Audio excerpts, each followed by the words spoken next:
कहानी किम के बारे में, जो कि कई साल शहर में रहने के बाद वो वापस गांव आती है अपनी माँ को देखने के लिए, क्योंकि उसे पता चलता है कि उसकी माँ हॉस्पिटल में है। अपने घर वापस आने के बाद किम को लगातार एक लड़की से फोन आता रहता है जो कि कुछ और नाम से बुला रहा होता है, जिसके बारे में उसे पता नहीं होता है। इसी लड़की के बारे में पता करते हुए किम कई राज खोलती है जो कि इस मूवी के अंदर दिखाया गया। इसी के साथ कहानी में प्रेजेंट और पास्ट के टाइमलाइन को दिखाया गया है जो कि काफी पेचीदा है, तो इस कहानी को सिर्फ कहानी के तौर पर लीजिएगा। और इसी के साथ बढ़ते हैं आज के इस एक्सप्लेनेशन की तरफ।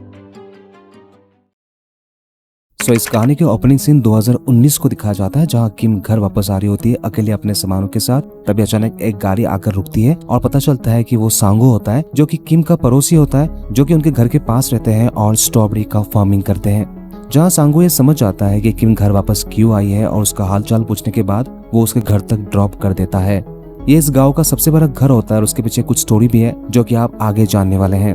जब किम घर के अंदर जाती है तो घर पूरी तरह से पलटा हुआ था, इधर उधर सामान बिखरा हुआ था और सब कुछ वो खुद अरेंज करती है और घर का लैंडलाइन वो कनेक्ट करती है। तभी किम को एक कॉल आता है और उसे रिसीव करने के बाद वहाँ एक लड़की बात करी होती है जो काफी डरी हुई थी और बताती है कि उसका नाम योंग सॉक है और वो कहती है कि उसकी माँ उसे टॉर्चर कर रही है और आज उसे जलाकर मार डालेगी। अब किम को ये सब कुछ समझ नहीं आ रहा होता है और समझ जाती है कि ये तो एक रॉन्ग नंबर है और ये कहकर वो कॉल कट कर देती है। इसके बाद किम अपनी माँ से मिलने के लिए वो हॉस्पिटल चली जाती है, जहाँ डॉक्टर किम को बता रहा होता है कि उसकी माँ कैंसर के लास्ट स्टेज में है और इसी हालत में किसी तरह कोई सर्जरी करना सही नहीं होगा। कुछ दिन के बाद उन्हें दूसरे हॉस्पिटल में शिफ्ट कर दिया जाएगा। जिसके बाद किम अपनी माँ से मिलती है और ये पता चलता है कि किम और उसकी माँ यून दोनों के बीच रिलेशन बिल्कुल अच्छा नहीं था, क्योंकि ये समझ में आता है कि यून की गलती की वजह से किम का पिता जल के मारा गया था और पूरे घर में आग लग गई थी। अब इसके पीछे एक बड़ा सा ट्विस्ट वाला कहानी है जो कि आपको मूवी के अंत तक पता चल जाएगा। खैर, यहाँ यून किम को सुना रही होती है कि इतने दिनों के बाद वो घर वापस आई है अपनी माँ से मिलने के लिए। अब किम कुछ पलट का जवाब देती है जिस वजह से किम का पिता का मौत हुआ था, जिसे सुनने के बाद यून को दुख पहुंचती है और उसके बाद किम वहां से चली जाती है।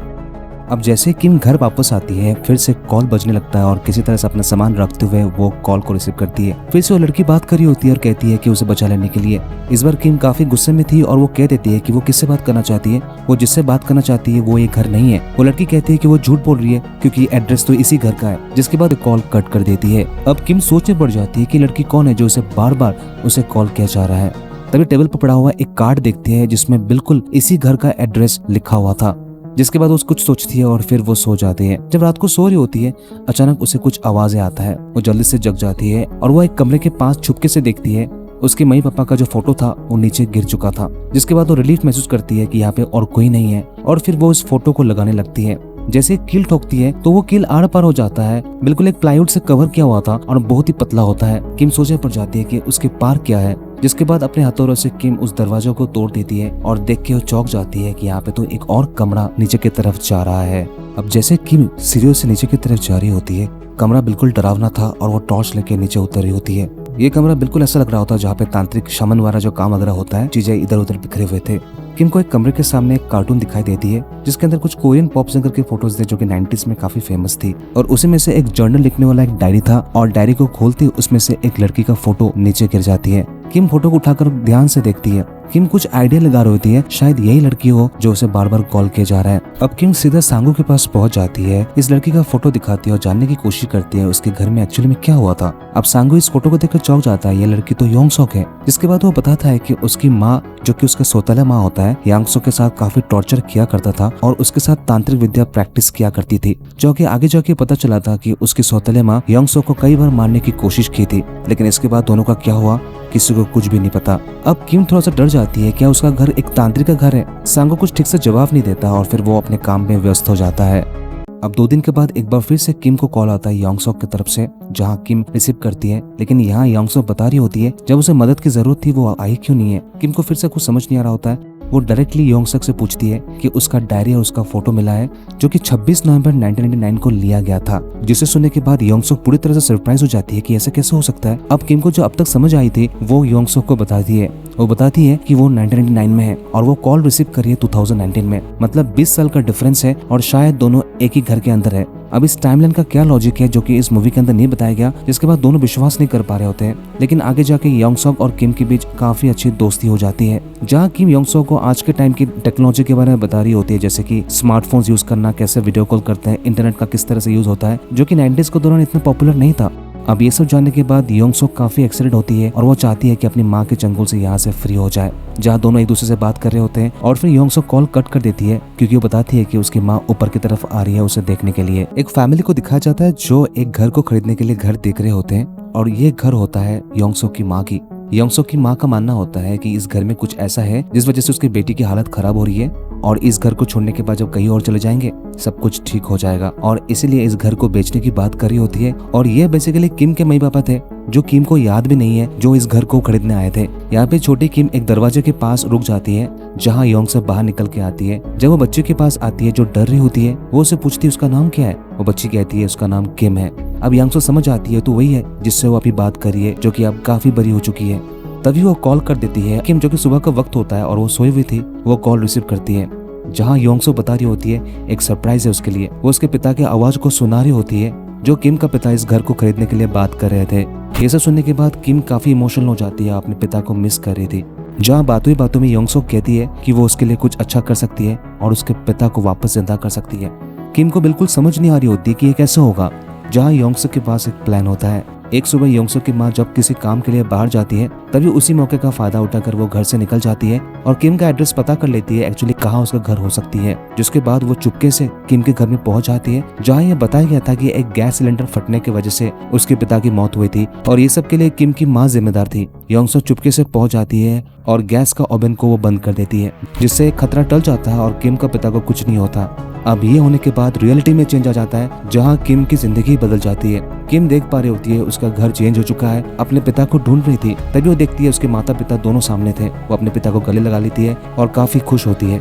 इसके बाद वो योंग सो को ये सब करने के लिए थैंक यू कहती है, लेकिन उधर योंग सो की इस हरकत की वजह से उसकी माँ ने अच्छी तरह से कुटाई की थी। उसके पीछे के पूरे शरीर में दाग थे, लेकिन इसके बाद भी योंग सो कुछ नहीं कहती है।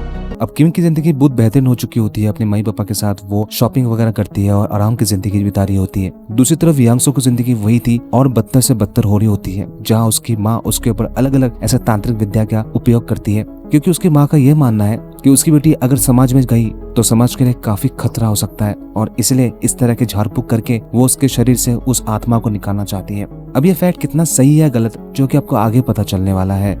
किम को ऐसा महसूस हो रहा होता है कि योंग सो की उसकी जिंदगी बदल दी, लेकिन उसने उसके लिए कुछ भी नहीं किया। वो सोचती है कि उसके लिए वो जरूर कुछ करेगी और वो इंटरनेट में सर्च करने लगती है योंग सो की जिंदगी के बारे में, जहाँ उसे एक न्यूज़पेपर आर्टिकल मिल जाता है जहाँ कुछ पुलिस वाले योंग सो के माँ को पकड़ा था कि एक एक्सोर्सिज्म या झाड़फूक करने की वजह से योंग सो की मौत हो गई थी। किम समझ जाती है कि वो दिन आज ही है और वो वेट कर रही होती है कब योंग सो कॉल करेगी। जैसे कॉल करती है वो कॉल करके बता देती है कि आज रात संभाल के रहने के लिए, क्योंकि उसकी माँ आज उसे निपटाना चाहती है। पहले योंग सो को इसके बारे में बिल्कुल भी विश्वास नहीं होता है, लेकिन सच में उसी रात यही होता है, जहाँ उसकी माँ एक नोकीला हथियार लेकर जब योंग सो सोई होती है उसके ऊपर वार करती है। लेकिन तभी उसे पता चलता है कि योंग सो तो वहाँ है ही नहीं, वो पीछे खड़ी थी और वो अपने माँ से पूछती है क्या वो सच में वो मारना चाहती है। और यहाँ योंग सो पागलों की तरह हरकत करने लगती है और ये सब देखते हुए योंग सो की माँ डर जाती है।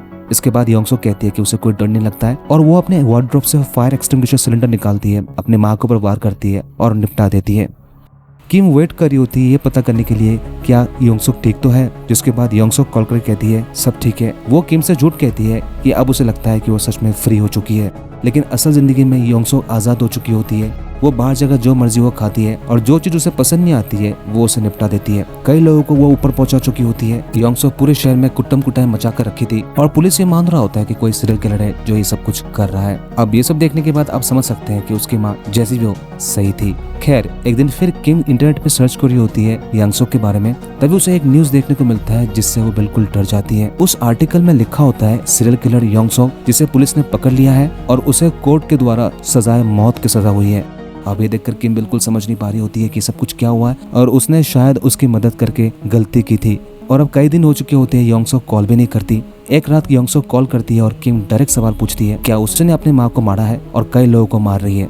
पहले तो ये सुनने के बाद योंग सो विश्वास नहीं कर पा रही थी कि उसे कैसे पता चला, लेकिन इसके बाद वहाँ कर रही थी और कहती है यही तो उसकी असली आजादी है और उसे काफी मजा आ रहा है। किम काफी दुखी होकर कहती है कि उसने उसके बारे में क्या सोचा था और क्या निकली। और इसके साथ एक किम उसे बता देती है कि वो जो कुछ भी कर रही है एक दिन सब कुछ खत्म होने वाला है, क्योंकि पुलिस उसे जल्द पकड़ेगी और उसे सजाए मौत होने वाली है। अब ये सुनने के बाद योंग सो चौंक जाती है और कहती है कि वो मरना नहीं चाहती और वो चाहती है कि उसकी मदद करके वो बताए कि किन सबूतों के आधार पर पुलिस उस तक पहुंच गई थी। अब किम कहती है कि वो उसकी मदद नहीं करेगी। के बाद योंग सो गुस्सा हो जाती है और कहती है जब उसकी जरूरत थी उसने उसके बाप को जिंदा किया लेकिन जब आज उसकी मदद की जरूरत है वो पीछे भाग रही है। वो उसे कुतिया कहकर गाली दे रही होती है। किम ऐसा सुनने के बाद वो कॉल कट कर देती है। जैसे किम कॉल कट कर देती है, योंग सॉक पागलों की तरह हरकतें कर रही थी। जब किसी का किस्मत खराब होता है, चाहे कोई कुछ भी कर ले, वो उसे बदल नहीं सकता, और ऐसा ही कुछ अब किम फेस करने वाली थी। योंग सॉक किम को कई बार कॉल करने की कोशिश करती है, लेकिन किम कॉल रिसीव नहीं करती। उसे काफी गुस्सा आ रहा होता है और तभी कॉलिंग बेल बजता है। जैसे वो दरवाजा खोलती है, वहाँ पे छोटी किम और उसका पिता आया हुआ था योंग सॉक की माँ से बात करने के लिए। इस घर को परमानेंटली वो खरीदने वाले हैं। अब ये देखकर योंग सॉक को समझ आ जाती है कि उसे अभी क्या करना है, और वो हंस रही थी। वो दोनों को अंदर बुलाती है और वो कहती है उसकी माँ ऊपर तैयार हो रही है, बस नीचे आने वाली है। और प्रेजेंट में किम अपने पिता के साथ गाड़ी ड्राइव कर रही होती है। लेकिन जैसे वक्त गुजरता है और उसकी माँ नीचे नहीं आती है, तभी योंग सॉक पीछे से किम का पिता के ऊपर वार करती है और उसके पिता वही खत्म हो जाती है, जो कि छोटी किम सब कुछ देख रही होती है और पूरी तरह से डर जाती है। अब इसका रियलिटी में फर्क पड़ेगा, जहाँ किम देख रही होती है कि उसका पिता गायब हो रहा होता है और गाड़ी से गायब होकर रास्ते में अपने आप को अकेले पाती है। किसी तरह से भागते हुए घर की तरफ जाती है और वो देखती है घर पूरी तरह से बर्बाद हो चुका है, जैसे कि पहले हुआ करता था, कह सकते हैं उससे भी बदतर। तभी उसे कॉल आता है, कॉल रिसीव करती है और वो योंग सॉक से कहती है उसने उसके पिता के साथ क्या किया। योंग सॉक का बस इतना ही कहना होता है कि उसने कॉल रिसीव करके उसकी मदद नहीं की और इसलिए उसने उसका बाप को निपटा दिया। किम काफी रो रही होती है और चिल्लाकर कहती है कि उसका बदला वो लेकर रहेगी, लेकिन योंग सॉक कहती है कि वो कैसे करेगी, क्योंकि वो तो उसके सामने है। किम समझ जाती है कि वो उसे किडनैप करके रखा है, अगर वहाँ उसे कुछ कर दिया तो इन रियलिटी में किम भी मर जाएगी। जब योंग सॉक कहती है कि उसके पास 1 घंटे का समय है कि सारा सबूत वो निकाल कर दे, किस सबूत पर पुलिस ने उसे गिरफ्तार किया था वो सब कुछ वो बता दे, नहीं तो वो भी मारी जाएगी। अब बेचारा किम क्या कर सकती है, उसे मानना होता है। जिसके बाद वो रिसर्च वगैरह कर रही होती है, पुलिस स्टेशन जाती है, पता वता करती है और इसके बाद वो सब कुछ बताती है और उसी इन्फॉर्मेशन के बेसिस पर योंग सॉक वहाँ जाकर सबको निपटा रही होती है ताकि कोई भी सबूत पुलिस के हाथ ना लगे। अब किम के सबूत के आधार पर योंग सॉक हर पुलिस वाले के पास पहुंच जाता है और सबको निपटा देता है और इसका असर अब रियलिटी में होने लगा है। अब 2019 में भी वो जिंदा थी और अब जिस घर में किम रह रही है वो योंग सॉक के घर है। इसका भी बदलाव होने लगता है, बहुत सारा ऑटोमेटिक चेंज होने लगता है और यहाँ पे बहुत सारे फ्रीजर थे। उस फ्रीजर के अंदर बहुत सारे लाशें थी जो योंग सॉक निपटा कर उसके अंदर डाल के रखती थी। खैर ये पता चलता है कि ऊपर योंग सॉक किसी से बात कर रही होती है और तभी उसे कुछ काम याद आ जाता है, जिसके बाद वो अपने घर से निकल जाती है। किम उसी घर के अंदर थी और वो फोन ढूंढ रही होती है। दूसरी तरफ पास में दिखा जाता है जहाँ योंग सॉक के घर में पुलिस आ जाती है, जहाँ किम की मॉम योन लेकर आती है, क्योंकि उन्हें पता था कि उसका पति और बेटी यही आए हुए हैं उसकी मॉम से मिलने के लिए, इस घर को खरीदने के लिए। योंग सॉक पुलिस वालों को बता दी है कि वो दोनों बाहर कोर्टेड में गए हैं जमीन देखने के लिए, बस अभी आने वाले हैं। उन्हें बैठने के लिए कहती है, जिसके बाद योंग सॉक टीवी देख रही होती है और उसे सबसे कोई फर्क नहीं पड़ रहा होता है। तभी योन को लगता है कि ऊपर जाकर देखना चाहिए, जहाँ वो पुलिस वाला योन ऊपर के कमरे में देखता है, लेकिन वहाँ कुछ नहीं था। सारे सबूतों को बहुत ही चालाकी से उसने हटा दिया था और उन्हें कोई भी क्लू नहीं मिल रहा होता है। जिसके बाद वो पुलिस वाला योन से कहता है शायद वो यहाँ पे नहीं है। तभी योन कहते हैं कि उसके पति को वही कॉल करना चाहती है। दूसरी तरफ प्रेजेंट में दिखा जाता है जहाँ किम फोन को पाने के लिए इधर उधर घूम रही होती है, लेकिन उसे फोन नहीं मिल रही होती है। जिसके बाद उसे याद आता है उस तहखाने के बारे में और उसके अंदर जाने के बाद वो देखती है वहाँ पे एक चेयर था जहाँ कई लोगों को टॉर्चर करके योंग सॉक ने मारा था और वहीं पे फोन रखा हुआ था। वो उसके सामने बैठकर वेट करी होती है। जैसे ही उसकी मॉम कॉल करती है, डायरेक्ट कॉल उसके ऊपर आ जाता है। वो कॉल उठाकर वो कह देती है वहाँ से निकल जाने के लिए, क्योंकि वो लड़की उसे मार देगी। अब योन को समझ नहीं आ रही थी कि वो लड़की कौन है जो ऐसा कह रही थी। तभी प्रेजेंट वाला योंग सॉक वापस आ जाती है और किम के ऊपर वार करती है, जिसके बाद किम बेहोश हो जाती है। जैसे पुलिस वाला योन से पूछ रहा होता है कि वो कौन था, इससे पहले योन कुछ समझे, पीछे से योंग सॉक आकर उस पुलिस वालों को भी निपटा देती है और योन से कहती है फोन देने के लिए। योन फोन लेकर ऊपर की तरफ भाग रही होती है। अब प्रेजेंट में दिखा जाता है जहाँ योंग सॉक किम से कहती है कि उसकी प्रॉब्लम क्या है और इसके साथ ही वो बताती है कि अब उसकी कोई जरूरत नहीं है, क्योंकि वो अपना पास्ट और प्रेजेंट दोनों को मेंटेन कर सकती है और इसी तरह से वो अपने पास्ट को सिक्योर रखेगी ताकि वो प्रेजेंट में जिंदा रह सके। तभी एक बार फिर से योन की तरफ से कॉल आ जाता है और किम समझ जाती है कि अगर वो कॉल रिसीव कर लिया तो उसकी माँ भी ऊपर जाएगी। इससे पहले प्रेजेंट में योंग सॉक कॉल रिसीव करे, वो उसके ऊपर झपट पड़ती है और दोनों के बीच मार कुटाई शुरू हो जाती है, जहाँ किम एक ऐसे चुड़ैल से कैसे लड़ सकती है। लेकिन इसके बाद फोन गिर जाता है और फिर से कॉल आने लगता है, लेकिन किम सोच लेती है कि वो योंग सॉक को कॉल उठाने नहीं देगी। वो उसके ऊपर झपट पड़ती है और कुछ उसके ऊपर गिर जाता है और फोन लेकर वो भागने लगती है। अब पास्ट और प्रेजेंट को दिखा जाता है, जहाँ पास्ट में योन फोन लेकर भाग रही होती है और प्रेजेंट में किम फोन लेकर भाग रही होती है। दोनों एक कमरे में घुस जाते हैं और अपने आप को सेव कर लेते हैं। यहाँ पुलिस को कॉल लगाने की कोशिश करती है, लेकिन कॉल डायरेक्ट पहुंच जाता है किम के पास। किम को पता होता है कि उसकी मॉम उसे नहीं पहचानेगी और इसलिए कहती है कि उसने पहले बताया था यहाँ से निकल जाने के लिए। उसकी मॉम डर रही होती है कि वो लड़की उसे मार डालेगी। किम कहती है कि आसपास किसी औजार ढूंढने के लिए, जहाँ यूएन वैसे ही कर रही होती है, लेकिन कोई औजार वगैरह तो नहीं मिलता, लेकिन वही फायर एक्सटिंग्विशर मिल जाता है और यूएन वेट कर रही होती है कब योंग सॉक अंदर आए। लेकिन तभी युएन सुनती है कि उसकी बेटी की आवाज जो कि रो रही होती है। मतलब अभी भी छोटी किम वही तो है। जिसके बाद वो सब कुछ छोड़ने के बाद अपनी बेटी के पास आ जाती है और बेटी से कहती है कुछ नहीं होगा। पीछे से पास वाला योंगसोंग युएन के ऊपर हमला करती है, जहाँ पूरा वार युएन सह लेती है और अपनी बेटी को बचा लेती है। और इसके बाद जब योंगसोंग किम को मारने वाली होती है, जहाँ वो रो रही होती है और प्रेजेंट में भी योंगसोंग कमरा तोड़कर उसके पास आ जाती है और तभी युएन पास्ट वाले योंगसोंग का हाथ पकड़ लेती है और उसे लेकर नीचे गिर जाती है। दोनों मर चुकी है और इसी के साथ प्रेजेंट भी बदल जाता है, जहाँ किम देखती है घर एक बार फिर से वो खंडर वाला हो जाता है और वहाँ पे योंगसोंग नहीं थी।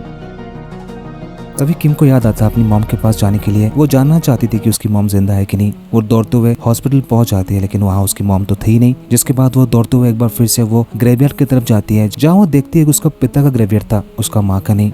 अब किम को कुछ भी समझ नहीं आ रही होती है उसका मॉम के साथ क्या हुआ था। वो रो रही होती है, तभी कोई किम को बुला रहा होता है। जैसे वो पीछे घूमती है, जो कुछ सामान खरीद कर उसके पास आ रही थी। किम ये देखकर काफी खुश होती है कि उसकी मॉम उस इंसिडेंट से बच गई थी। जब इन्यू किम को टच करती है, किम देख रही होती है गले में बार किया हुआ मार्क्स, उसके हाथ में मार्क्स थे, जो ये सब सहकर वो बच गई थी। किम अपने माँ को देखकर काफी खुश होती है और इसके बाद वो आगे की तरफ बढ़ रही थी। अब अंत में एक सीन दिखा जाता है, जहां ये पता चलता है कि पास्ट वाला योंगसोंग प्रेजेंट में कॉल किया जा रहा होता है। अब उसके सबूतों के मिटाने की वजह से प्रेजेंट में तो अभी भी जिंदा होती है। अब उस घर में किम कैसे हो सकती है? उसी का प्रेजेंट वाला होता है। जैसे एक दिन वो कॉल उठाती है, वो उसी का प्रेजेंट से बात कर रही होती है, जहाँ वो पूछती है कि आगे क्या होने वाला है। अब जैसे योंगसोंग का प्रेजेंट वर्जन वाला कॉल उठाती है, वो सब बता देती है कि वो मरने वाली है। उसे सतर्क करना है क्योंकि किम की माँ पुलिस लेकर घर आने वाली है और एक मार कुटाई में उसकी मौत हो जाएगी। अब वही इंसिडेंट दिखाया जाता है, जहाँ पास्ट वाला योंगसोंग बिल्कुल केयरफुल हो जाती है। बिल्कुल वही होता है, लेकिन वो बच जाती है और इसके बाद वो इन्ह्यू को मार देती है। जहाँ किम और इन्ह्यू जा रहे होते हैं, वहाँ अचानक युएन गायब हो जाती है। अब यहाँ पे एक लड़की को दिखाया जाता है, जिसके ऊपर व्हाइट वाला कपड़ा डालकर उसके ऊपर टॉर्चर किया जा रहा होता है और कपड़ा हटाते ही पता चलता है कि वहाँ पे किम थी, जो कि प्रेजेंट वाला की यांगसो के कंट्रोल में थी। अब वो उसे टॉर्चर कर रही होती है, जैसे कि पास में योंगसो की माँ ने उसके साथ की थी। और इसी को दिखाते हुए इस मूवी का एंड यही हो जाता है।